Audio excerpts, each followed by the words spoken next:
Assalamualaikum warahmatullahi wabarakatuh.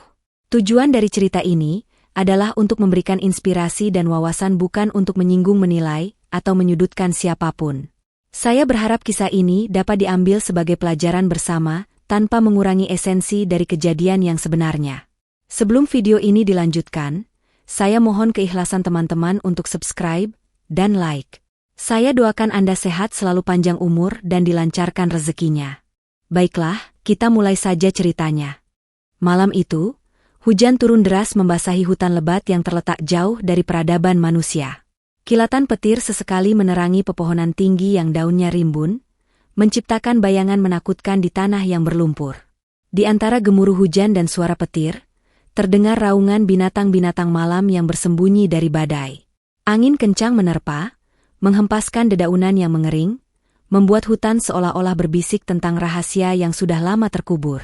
Di sudut lain hutan, sebuah sungai kecil mengalir deras, airnya keruh oleh hujan yang membawa tanah dari hulu. Di permukaan air, sebuah keranjang kecil terombang-ambing, terseret arus tanpa arah yang pasti. Keranjang itu terlihat usang, terbuat dari anyaman bambu yang rapuh dan hanya dilapisi kain tipis. Di dalamnya, seorang bayi terbaring, meringkuk dalam kehangatan seadanya. Tangisannya yang lemah nyaris tertelan oleh deru hujan, namun tetap menggema, merambat di udara yang dingin dan menusuk. Bayi itu tak memiliki nama, tak pula tahu apa yang baru saja terjadi padanya. Tubuh mungilnya basah kuyup, bibirnya gemetar kedinginan.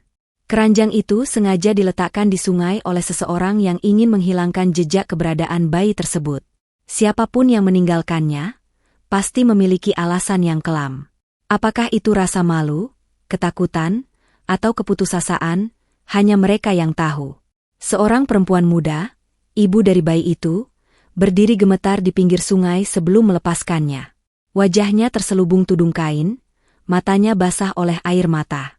Dengan tangan gemetar, ia meletakkan keranjang berisi bayinya ke air. "Maafkan ibu," bisiknya sebelum melangkah pergi tanpa menoleh lagi.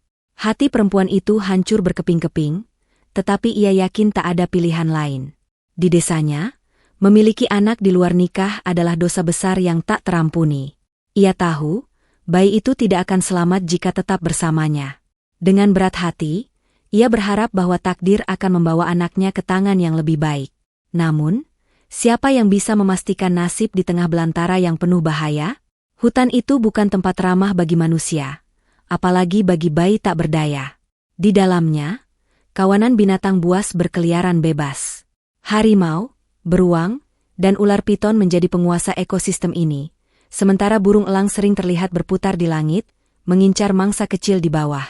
Namun, di balik sisi ganasnya, hutan juga memiliki kehidupannya sendiri, penuh harmoni antara para penghuni yang memahami aturan alam.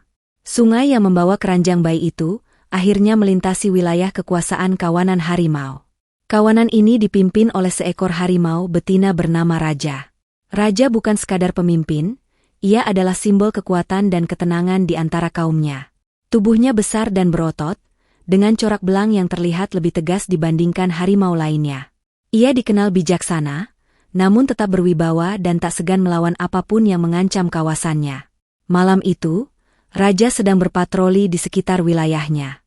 Hujan deras tidak menghentikannya untuk memastikan bahwa tidak ada ancaman dari predator lain, atau manusia yang berani memasuki hutan. Namun, di tengah langkahnya, ia tiba-tiba berhenti. Hidungnya yang tajam menangkap aroma asing yang bercampur dengan bau hujan. Bukan aroma hewan, melainkan aroma sesuatu yang baru, manusia. Raja mengikuti aroma itu hingga ke tepi sungai. Di sana, ia melihat sesuatu yang mengapung di air. Keranjang kecil itu tersangkut di antara ranting-ranting kayu yang jatuh ke sungai. Tangisan bayi terdengar lebih jelas ketika Raja mendekat, matanya yang kuning keemasan memandang penuh rasa ingin tahu.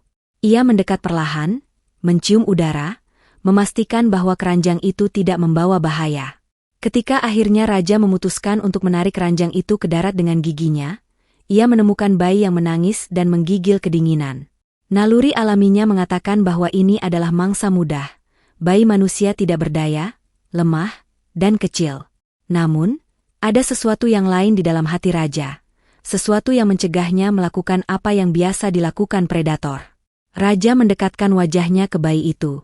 Suhu tubuh bayi yang hangat meski dalam kondisi basah membuat Raja mengeluarkan suara rendah, nyaris seperti geraman lembut. Bayi itu berhenti menangis. Matanya yang besar dan polos bertemu dengan tatapan harimau yang menakutkan.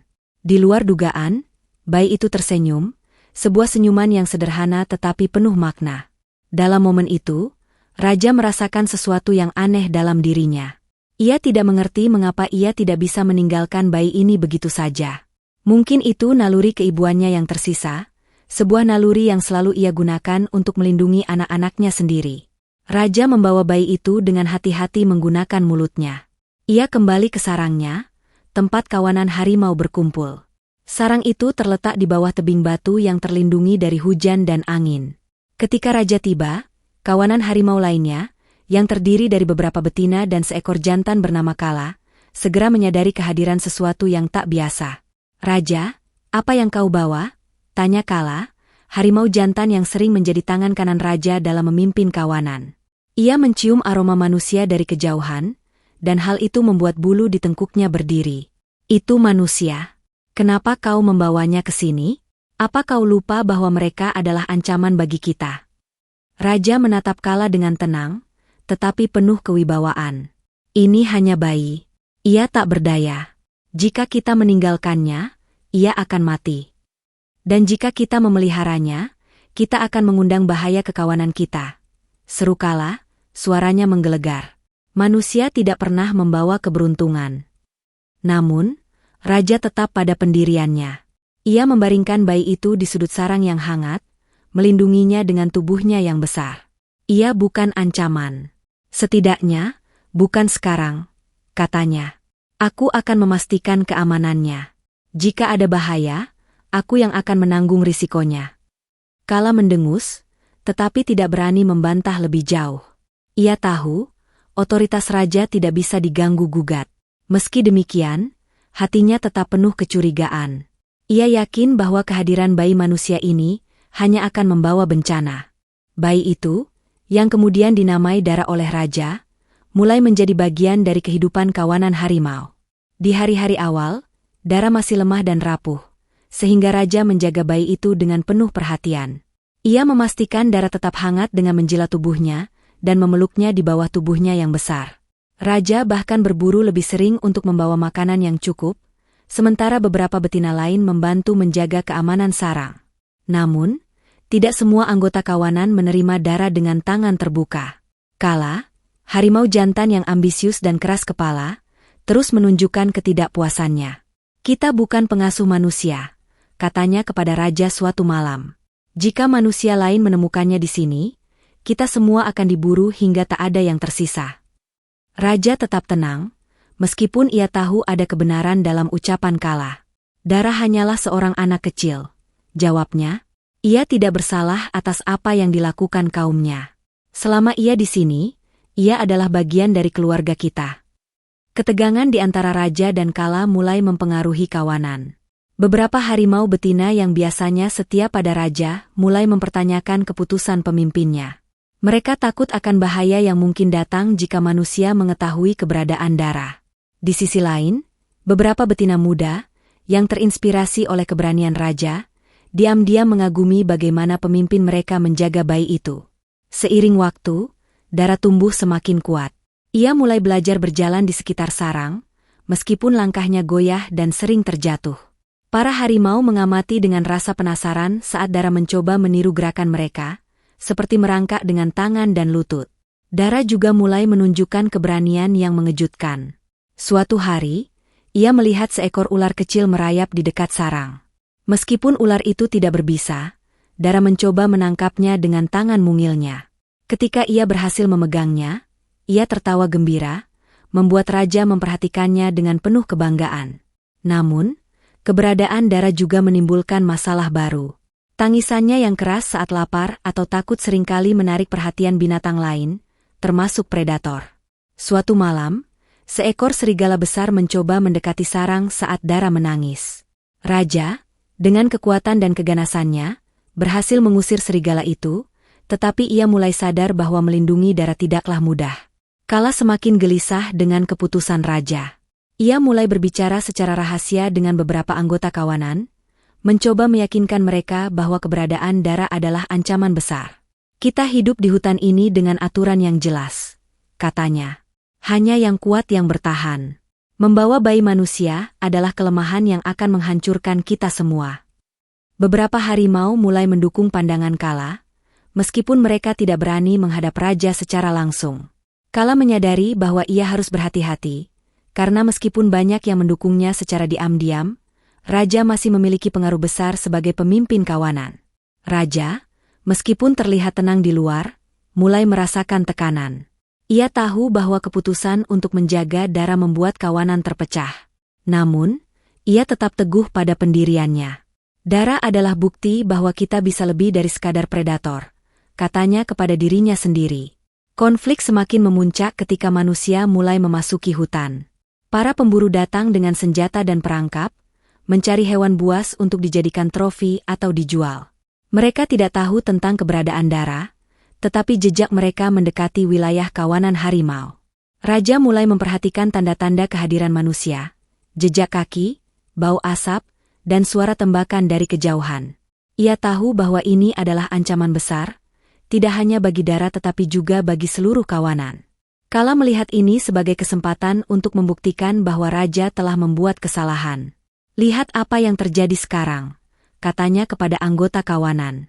Manusia datang, dan ini semua karena kita melindungi salah satu dari mereka. Namun, raja menolak untuk mundur.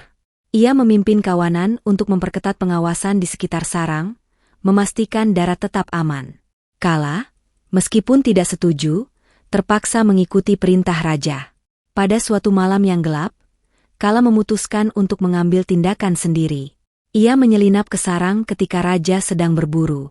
Dengan geraman pelan, ia mendekati Dara, yang sedang tidur di sudut sarang. Kala tahu bahwa jika ia menyingkirkan bayi itu, kawanan akan kembali bersatu dan ancaman manusia akan berkurang. Namun, sebelum ia sempat menyentuh Dara, seekor harimau betina muda bernama Maya melompat di depannya. Maya adalah salah satu harimau yang mendukung keputusan raja, dan diam-diam mengagumi keberanian Dara. "Apa yang kau lakukan, Kala?" tanya Maya dengan nada penuh kecurigaan. Kala menggeram marah. "Aku melakukan apa yang raja tidak berani lakukan. Bayi ini membawa bencana bagi kita semua." Pertengkaran terjadi antara Kala dan Maya, memecahkan keheningan malam. Suara mereka membangunkan Dara, yang mulai menangis ketakutan. Raja, yang mendengar suara itu dari kejauhan, segera kembali ke sarang. Ia tiba tepat pada waktunya untuk melihat Kala dan Maya saling berhadapan, dengan Dara di antara mereka. Dengan raungan keras, raja melompat ke tengah-tengah mereka. "Apa yang sedang terjadi di sini?" tanyanya dengan suara penuh wibawa. Kala menatap raja dengan mata penuh kemarahan. "Aku hanya mencoba melindungi kawanan kita," katanya. "Keputusanmu untuk membawa manusia ini telah membahayakan kita semua. Jika kau tidak bertindak, maka aku yang akan melakukannya." Raja menatap Kala dengan tatapan tajam. "Aku adalah pemimpin kawanan ini, dan keputusan ada di tanganku," katanya tegas. "Jika kau tidak bisa menerima itu, maka kau tidak punya tempat di sini." Kala mendengus marah, tetapi ia tahu bahwa ia tidak bisa melawan raja secara langsung. Dengan enggan, ia mundur, meskipun hatinya masih penuh kebencian terhadap Dara. Hari-hari berikutnya menjadi semakin sulit bagi kawanan. Para pemburu semakin dekat, dan raja harus bekerja lebih keras untuk menjaga keamanan.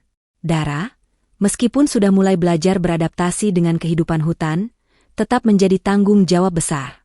Namun, di tengah semua kesulitan, Dara mulai menunjukkan keberanian dan kecerdasannya.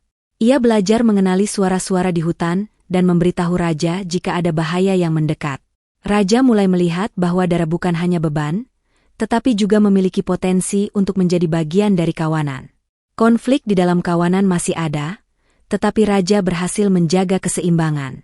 Ia tahu bahwa ancaman manusia dan ketidakpuasan di antara anggotanya adalah ujian terbesar yang pernah ia hadapi sebagai pemimpin. Pagi yang biasanya tenang di hutan itu berubah drastis ketika sebuah raungan keras menggema, terdengar lebih marah dan penuh ancaman dari sebelumnya. Para harimau terjaga, dengan naluri mereka langsung memberi peringatan bahwa sesuatu yang besar sedang terjadi. Raja, yang tengah berburu dengan beberapa anggota kawanan, segera merasakan ketegangan yang melanda wilayah mereka. Raja. Maya berlari mendekat dengan cepat, wajahnya penuh kecemasan. Ada sesuatu yang buruk terjadi. Kala, dia. Raja tidak memberi kesempatan bagi Maya untuk melanjutkan. Dengan gerakan cepat, ia memimpin kawanan kembali ke sarang. Namun, sebelum mereka tiba, Raja merasakan kehadiran Kala, yang kini tampak sangat berbeda. Kala yang dulu penuh kebencian, kini terlihat sangat siap menghadapi pertempuran, dengan pandangan yang lebih dingin dan penuh amarah. Kala berdiri di tengah jalan, menghadang Raja. Aku sudah cukup dengan kebijakan lemahmu, Raja. Kau tidak bisa melindungi kawanan ini dengan kelemahan.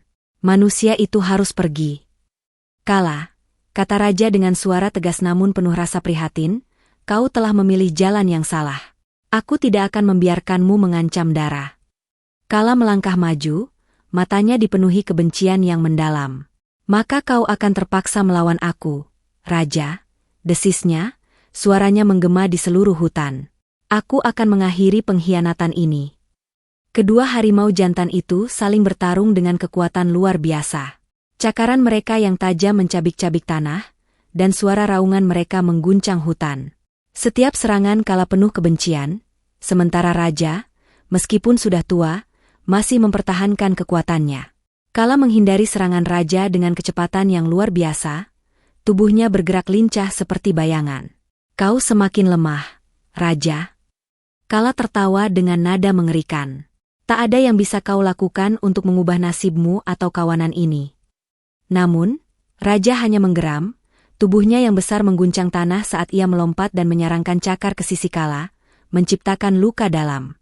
Aku melawan untuk sesuatu yang lebih besar dari diriku, kata Raja, suaranya penuh tekad. Aku melawan untuk Dara, untuk masa depan kita. Kala merasakan luka di tubuhnya, namun ia tak mundur. Dengan amarah yang membakar, ia melompat dan mencoba menggigit leher Raja, berharap dapat mengakhiri perlawanan itu. Tapi Raja lebih cepat, menggulung tubuhnya dan memutar serangan Kala sehingga tubuh Kala terjatuh ke tanah. Kala menggeram, penuh kebencian dan rasa sakit. Namun di matanya ada sedikit rasa takut yang mulai tumbuh. Ia tahu Raja bukan hanya seekor harimau tua, tetapi pemimpin sejati yang mempertaruhkan hidupnya demi kawanan. Selama pertarungan sengit antara Raja dan Kala, Dara berada di dekat sarang, terjaga dan melihat semuanya dari kejauhan. Tangisan kecilnya yang terdengar saat pertempuran dimulai memanggil perhatian beberapa harimau betina. Namun, daripada takut, Dara merasa tergerak untuk bertindak. Ia tak ingin Raja, yang telah melindunginya sejak ia ditemukan, terluka atau kalah. Ketika Raja terdesak, Dara berlari keluar dari sarang, meskipun tubuh kecilnya belum cukup kuat untuk menghadapi tantangan besar. Ia tahu bahwa satu-satunya cara untuk menyelamatkan Raja adalah dengan mengubah jalannya pertempuran itu. Dara berteriak dengan keras, suaranya keras dan penuh keteguhan. Berhenti. Suara teriakan Dara yang penuh keberanian memecah konsentrasi Kala dan Raja, membuat keduanya terhenti sejenak. Semua mata teralihkan kepada Dara yang berdiri tegak di tengah hutan, tatapannya penuh keyakinan yang mengejutkan untuk ukuran seorang anak kecil. Kala, terkejut melihat Dara, hampir kehilangan keseimbangan. Apa yang kau lakukan di sini? Tanyanya, bingung. Dara, meskipun masih kecil dan tak berdaya, berdiri dengan penuh keyakinan. Kalian tidak harus berperang, kata Dara, suaranya penuh dengan kedewasaan yang belum seharusnya ada dalam dirinya. Kalian bisa menyelesaikan ini tanpa saling melukai. Raja, yang melihat Dara berdiri dengan penuh keberanian, merasa hatinya terenyuh. Dara, katanya pelan, namun hatinya terasa penuh dengan harapan. Kala menatap Dara dengan kebingungannya. Kau ingin menghentikan pertarunganku dengan Raja? Ia tertawa dingin. Kau bahkan tidak tahu apa yang terjadi di sini. Dara melangkah maju, meskipun langkahnya tampak kecil, ia mendekati Kala dengan mata yang menantang. Aku tahu bahwa tidak ada yang lebih kuat dari cinta dan persatuan, katanya, berbicara dengan suara yang penuh rasa percaya diri. Aku telah belajar dari Raja bahwa kita bisa melawan ketakutan dan kebencian dengan persatuan.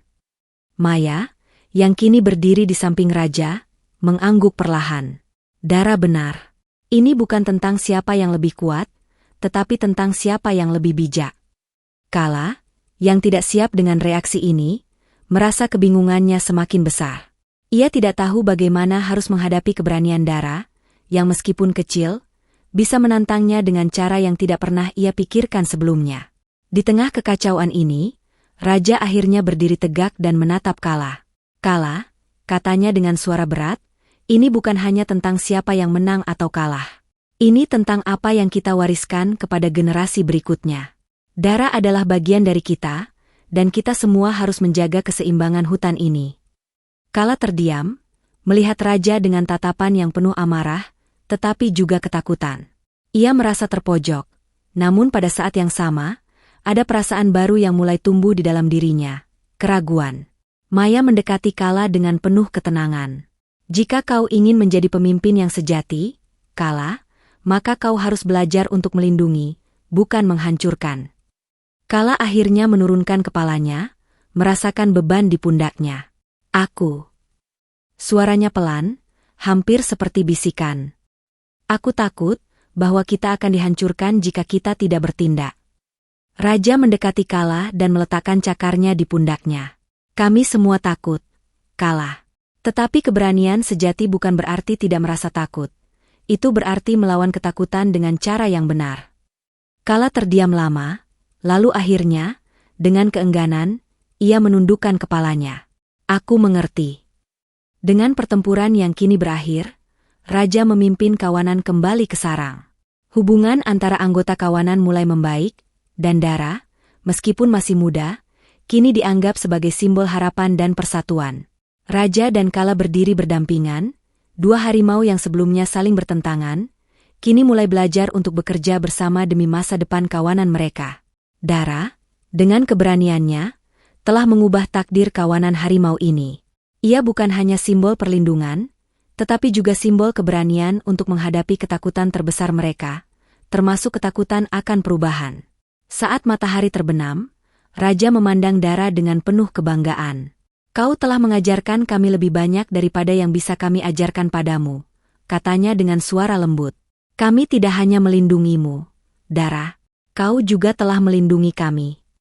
Dara tersenyum, meskipun senyumnya kecil, namun itu menunjukkan keteguhan hati yang lebih besar dari sekadar anak manusia yang dibesarkan oleh kawanan harimau.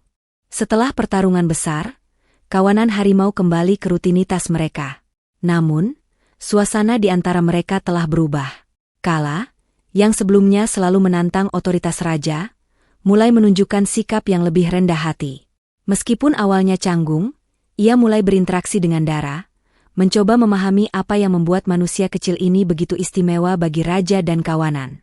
Salah satu momen penting terjadi ketika Dara, yang sedang bermain di bawah pohon besar, tiba-tiba tergelincir ke dalam lubang kecil. Kala, yang kebetulan berada di dekatnya, segera melompat untuk menyelamatkannya. Dengan hati-hati, Kala menarik Dara keluar menggunakan giginya, memastikan ia tidak terluka. Terima kasih, Kala, kata Raja ketika melihat kejadian itu. Kala hanya mengangguk tanpa berkata-kata, tetapi ada sesuatu yang berubah dalam sorot matanya. Sejak saat itu, ia mulai melihat Dara bukan sebagai ancaman, melainkan sebagai bagian dari kawanan. Maya, yang selalu dekat dengan Dara, memperhatikan perubahan ini dengan senyuman kecil. Dara tidak hanya mengubah raja, bisiknya pada dirinya sendiri, tapi seluruh kawanan. Meskipun masih kecil, Dara terus menunjukkan perkembangan luar biasa. Ia belajar dari setiap anggota kawanan, mulai dari teknik berburu yang diajarkan oleh raja, hingga cara membaca tanda-tanda bahaya dari Maya. Salah satu momen yang mengharukan adalah ketika Dara mencoba meniru cara raja mengaum. Ia berdiri dengan kedua tangan di pinggangnya, membuka mulutnya lebar-lebar, dan mengeluarkan suara kecil yang jauh dari mengintimidasi. Kawanan, termasuk raja, hanya bisa tertawa kecil melihat usaha Dara. Dia punya semangat harimau, kata Maya dengan bangga. Namun, Dara juga mulai mempertanyakan identitas dirinya. Suatu hari, saat ia duduk di tepi sungai bersama Maya, ia memandang pantulan wajahnya di air. Maya, katanya dengan suara kecil, kenapa aku berbeda dengan kalian? Maya terdiam, mencari kata-kata yang tepat. Kau memang berbeda, Dara, jawabnya akhirnya. Tapi itu bukan berarti kau bukan bagian dari kami. Kau istimewa, dan keberadaanmu mengajarkan kami banyak hal. Dara memandang Maya dengan mata besar yang penuh rasa ingin tahu. Apakah aku akan selalu bersama kalian? Maya tidak tahu harus menjawab apa. Ia tahu bahwa suatu hari Dara mungkin harus meninggalkan mereka, tetapi ia tidak ingin melukai hati anak kecil itu. Selama kau ingin bersama kami akan selalu ada untukmu, kata Maya, mengelus kepala Dara dengan lembut. Meski keadaan kawanan tampak damai, ancaman dari manusia kembali muncul. Beberapa hari setelah pertarungan dengan Kala, Raja mencium bau yang asing di wilayah mereka. Bau itu lebih kuat dan lebih banyak dari sebelumnya. Mereka kembali, gumam Raja kepada Maya. Maya mengangguk, tatapannya penuh kekhawatiran. Kita harus melindungi Dara. Kawanan memutuskan untuk berpindah tempat sementara, membawa Dara ke bagian hutan yang lebih dalam dan jauh dari jangkauan manusia. Namun, di perjalanan, Dara mulai menyadari sesuatu yang berbeda. Ia melihat benda-benda aneh yang ditinggalkan manusia. Jejak ban kendaraan, potongan kain, bahkan sebuah mainan kecil. Dara mengambil mainan itu, sebuah boneka kayu yang sudah tua, dan memeluknya erat. Ini dari dunia manusia, katanya pelan, suaranya penuh kerinduan yang bahkan ia sendiri tidak mengerti. Raja, yang memperhatikan Dara dari kejauhan, merasa berat di hatinya. Ia tahu bahwa Dara mungkin tidak akan selamanya tinggal bersama mereka. Keputusan Raja dan keberanian Dara.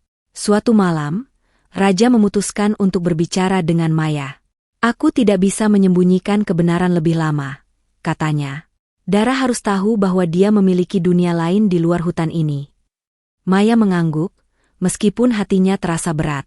Tapi bagaimana jika manusia itu menyakitinya? Bagaimana jika mereka tidak menerima dia? Raja menundukkan kepalanya. Itu adalah risiko yang harus kita ambil. Dara harus menemukan jati dirinya. Keesokan harinya, Raja membawa Dara ke tepi hutan, di mana mereka bisa melihat desa manusia di kejauhan. Dara memandang pemandangan itu dengan rasa ingin tahu. Itu dunia asalmu, Dara, kata Raja dengan suara lembut. Dara memandang Raja dengan mata besar yang penuh kebingungan. Apa aku harus pergi ke sana? Raja mengangguk perlahan. Pada akhirnya, itu adalah pilihanmu. Tapi aku ingin kau tahu bahwa dimanapun kau berada, kau selalu menjadi bagian dari kami. Perpisahan yang penuh emosi. Hari itu, Dara berdiri di tengah kawanan, dikelilingi oleh harimau yang telah menjadi keluarganya. Maya memeluknya dengan cakar besarnya. Sementara Kala, meski tidak berkata apa-apa, memberikan anggukan kecil sebagai tanda penerimaan. Dara, kata Raja, suaranya bergetar sedikit, kau membawa cahaya ke dalam hidup kami. Kami tidak akan pernah melupakanmu. Dara, dengan air mata di matanya, memeluk Raja erat. Aku akan selalu mencintai kalian, katanya, suaranya penuh emosi. Ketika Dara berjalan menuju desa manusia, kawanan harimau berdiri diam, mengawasinya dengan hati yang berat. Mereka tahu bahwa mereka mungkin tidak akan pernah melihatnya lagi. Tetapi mereka juga tahu bahwa Dara akan membawa semangat mereka ke dunia manusia. Beberapa bulan setelah Dara meninggalkan hutan, ia ditemukan oleh seorang keluarga petani yang baik hati. Mereka merawatnya dan mencoba mencari tahu asal-usulnya, tetapi Dara tidak pernah melupakan keluarganya di hutan. Setiap malam, Dara duduk di tepi desa, memandang ke arah hutan, berharap bisa melihat Raja dan kawanan lainnya. Ia menyimpan boneka kayu yang ia temukan di hutan sebagai pengingat akan dua dunia yang kini menjadi bagian dari dirinya. Di hutan, Raja dan kawanan melanjutkan hidup mereka, tetapi mereka selalu mengenang Dara. Setiap kali angin bertiup membawa aroma bunga liar, Raja tersenyum, merasa seolah-olah Dara masih ada di dekat mereka. Dia telah menjadi jembatan antara dua dunia, kata Maya suatu malam. Dan kita adalah bagian dari ceritanya. Raja mengangguk. Dia mengajarkan kita bahwa cinta dan keberanian tidak mengenal batas. Cerita ini diakhiri dengan Dara yang tumbuh menjadi simbol persatuan antara manusia dan alam. Meski ia telah meninggalkan hutan, semangatnya tetap hidup di dalam hati kawanan harimau. Resolusi ini mengajarkan bahwa hubungan antara manusia dan alam bukanlah tentang dominasi, tetapi tentang saling pengertian dan cinta yang tulus.